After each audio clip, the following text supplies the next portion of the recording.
नमस्कार दोस्तों सती अनसुईया का नाम आपने सबने सुना ही होगा। कितनी बड़ी सती थी वो। एक बार नारद मुनि ने सरस्वती, लक्ष्मी और पार्वती जी के सामने सती अनसुईया माँ का गुणगान किया और उनके पतिव्रता के बारे में बताया। तो ये सब सुन के तीनों देवियों के मन में एक द्वेष उत्पन्न हुआ कि वो कैसे पतिव्रता हो सकती है। तो उनके तीनों देवियों के दिमाग में ख्याल आया कि क्यों ना उनकी परीक्षा ली जाए। तो तीन देवियों ने त्रिदेवों को, ब्रह्मा विष्णु महेश को उनकी परीक्षा लेने के लिए भेज दिया सती अनसुईया के पास कि आप सब जाओ उनकी परीक्षा लीजिए। तो तीनों देवता गए।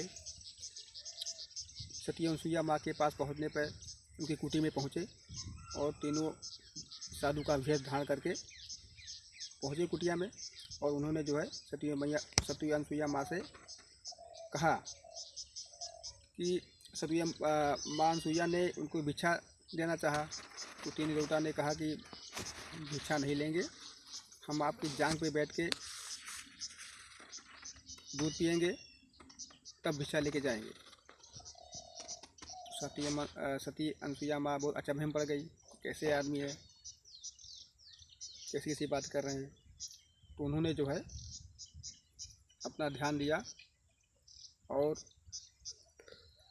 अपने पतिव्रता की शक्ति को याद किया और जल का छिड़काव किया तीनों देवता के ऊपर।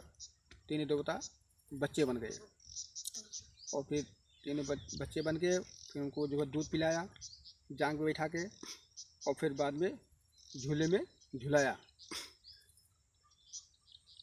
अब ये प्रक्रिया चलती रही काफ़ी दिनों तक। अब इधर तीनों देवियाँ परेशान हो गई कि हमारे तीनों देव कहाँ रह गए, अभी तक आए नहीं, परीक्षा लेने गए थे।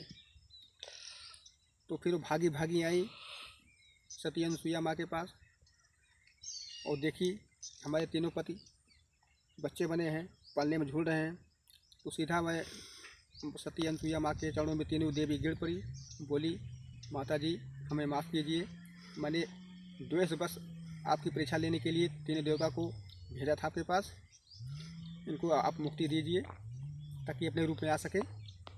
तो सती माँ अनसुईया ने जब ये सुना तो उन्होंने जल का छिड़काव किया तीनों देवता के ऊपर।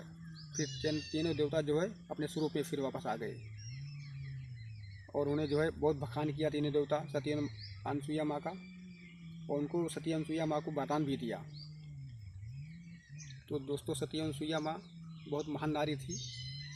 उनके अंदर बहुत बड़ी पतिव्रता थी। और आज के समय में जो है हर एक पत्नी को अपने पति का मतलब इज्जत करना चाहिए और पति को भी अपनी पत्नी का इज्जत करना चाहिए। और पत्नी को चाहिए कि हमेशा पतिव्रता ही रहें, ये उनका धर्म होता है। और पति भी कोशिश करे कि वो जो है अपनी पत्नी पर विश्वास रखें और अपना पति धर्म निभाएं। धन्यवाद दोस्तों।